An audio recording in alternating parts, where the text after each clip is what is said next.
أعوذ بالله من الشيطان الرجيم وإذ أخذنا ميثاق بني إسرائيل لا تعبدون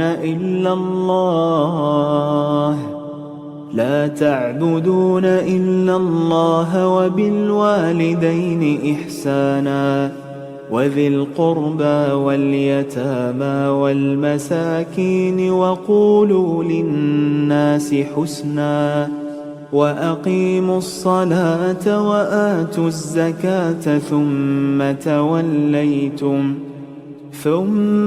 توليتم إلا قليلا منكم وأنتم معرضون। যখন আমি বনী ইসরায়েলের কাছ থেকে অঙ্গীকার নিলাম যে তোমরা আল্লাহ ছাড়া কারো ইবাদত করবে না, পিতা মাতা, আত্মীয় স্বজন, এতিম ও দিন দরিদ্রদের সাথে সৎ ব্যবহার করবে, মানুষকে সৎ কথাবার্তা বলবে, নামাজ প্রতিষ্ঠিত করবে এবং যাকাত দেবে, তখন সামান্য কয়েকজন ছাড়া তোমরা মুখ ফিরিয়ে নিলে। তোমরাই অগ্রাহ্যকারী। وَإِذْ أَخَذْنَا مِيثَاقَكُمْ لَا تَسْفِكُونَ دِمَاءَكُمْ وَلَا تُخْرِجُونَ أَنفُسَكُمْ مِنْ دِيَارِكُمْ ثُمَّ أَقْرَرْتُمْ وَأَنْتُمْ تَشْهَدُونَ। যখন আমি তোমাদের কাছ থেকে অঙ্গীকার নিলাম যে তোমরা পরস্পর খুনাখুনি করবে না এবং নিজ দিগকে দেশ থেকে বহিষ্কার করবে না, তখন তোমরা তা স্বীকার করেছিলে এবং তোমরা তার সাক্ষ্য দিচ্ছিলে। ثم أنتم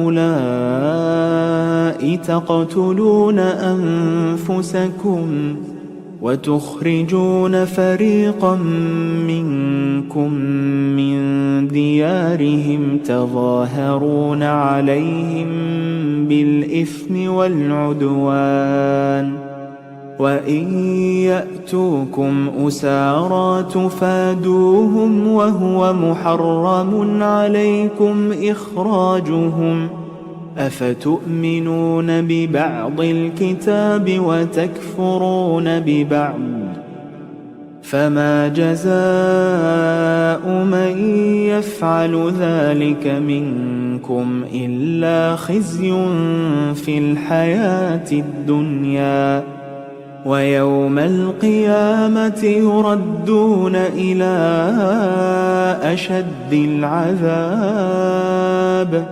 وما الله بغافل عما تعملون। অতঃপর তোমরাই পরস্পর খুনাখুনি করছো এবং তোমাদেরই এক দলকে তাদের দেশ থেকে বহিষ্কার করছো, তাদের বিরুদ্ধে পাপ ও অন্যায়ের মাধ্যমে আক্রমণ করছো।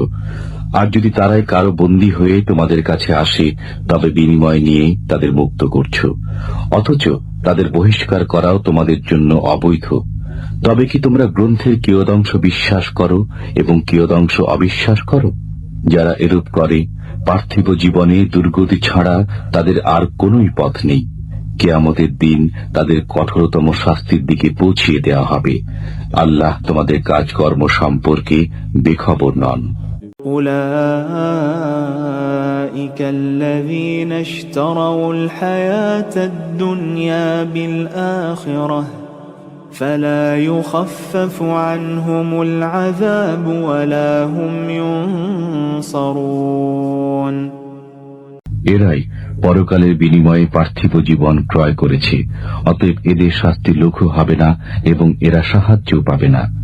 ولقد آتينا موسى الكتاب وقفينا من بعده بالرسل وآتينا عيسى ابن مريم البينات وأيدناه بروح القدس أفكلما جاءكم رسول بما لا تهوى أنفسكم استكبرتم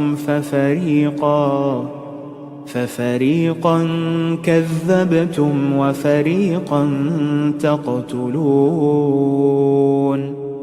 অবশ্যই আমি মুসাকে কিতাব দিয়েছি এবং তারপরে পর্যায়ক্রমে রসুল পাঠিয়েছি। আমি মরিয়ম তনয় ঈসাকে সুস্পষ্ট মুজিজা দান করেছি এবং পবিত্র রূহের মাধ্যমে তাকে শক্তি দান করেছি। অতঃপর যখনই কোন রসূল এমন নির্দেশ নিয়ে তোমাদের কাছে এসেছে যা তোমাদের মনে ভালো লাগেনি, তখনই তোমরা অহংকার প্রদর্শন করেছ। শেষ পর্যন্ত তোমরা এক দলকে মিথ্যাবাদী বলেছ এবং এক দলকে হত্যা করেছ। وقالوا قلوبنا غلف بل لعنهم الله بكفرهم فقليلا ما يؤمنون। তারা বলে, আমাদের হৃদয় অর্থাবৃত, এবং তাদের কুফরের কারণে আল্লাহ অভিসম্পাত করেছেন, ফলে তারা অল্পই ঈমান আনে।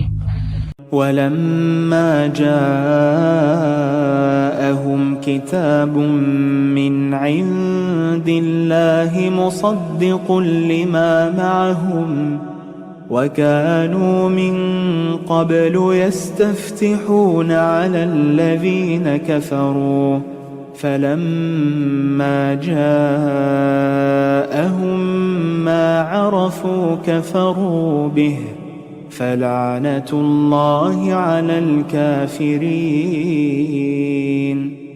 যখন তাদের কাছে আল্লাহর পক্ষ থেকে কিতাব এসে পৌঁছালো যা সে বিষয়ে সত্যায়ন করে যা তাদের কাছে রয়েছে এবং তারা পূর্বে করত, অবশেষে যখন তাদের কাছে পৌঁছল যাকে তারা চিনে রেখেছিল, তখন তারা তা অস্বীকার করে বসল।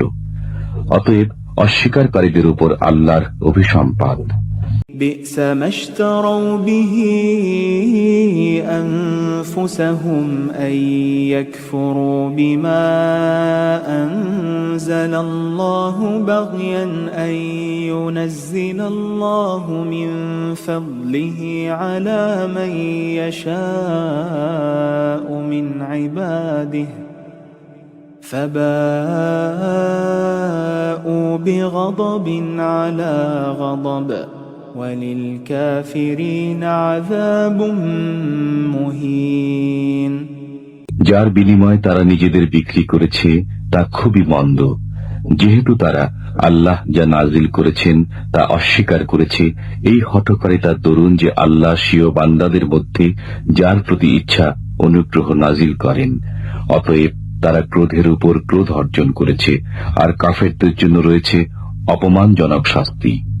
وَإِذَا قِيلَ لَهُمْ آمِنُوا بِمَا أَنزَلَ اللَّهُ قَالُوا نُؤْمِنُ بِمَا أُنزِلَ عَلَيْنَا وَيَكْفُرُونَ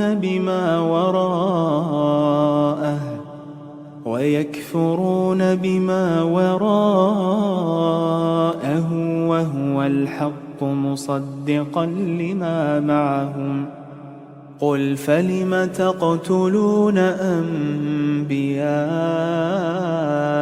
اللَّهِ مِنْ قَبْلُ إِنْ كُنْتُمْ مُؤْمِنِينَ।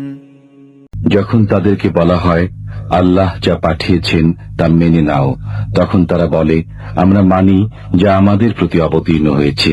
সেটি ছাড়া সবগুলোকে তারা অস্বীকার করে, অথচ এই গ্রন্থটি সত্য এবং সত্যায়ন করে ওই গ্রন্থের যা তাদের কাছে রয়েছে। বলে দিন, তবে তোমরা ইতিপূর্বে পয়গম্বরদের হত্যা করতে কেন, যদি তোমরা বিশ্বাসী ছিলে?